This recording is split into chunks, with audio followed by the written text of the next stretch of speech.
the exercise of leadership right now, it's always experimental, right? Leadership is an experimental art form, we believe.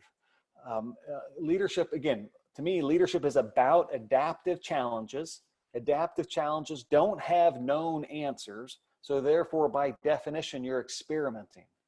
And we experiment when we exercise leadership, not to solve, but to learn, right? To get more data, to learn what didn't work. That's just as valuable as learning what works. So leadership is always kind of an experimental art form. But one thing we're feeling right now is that we're often in adaptive challenges. Leadership is, you experiment to disrupt things.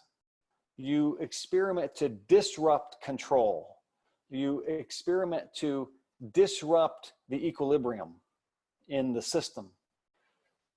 In a moment like this, in a period like this, we're feeling that you exercise leadership, you experiment to get things under control, okay?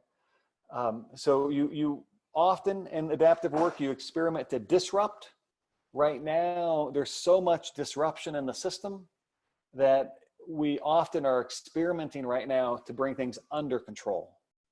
So that dynamic, I think, is really interesting to think about and to talk about. And you might think about to yourself, what do those experiments look like for you, for your organization? You also might think about, what's the right spot to be in, right? You don't want, you need some disruption for people to do the type of work they need for the adaptation. So you can't get things so under control that everybody thinks it's fine. But yet right now people are so disruptive. There's something going on there that we need to think about.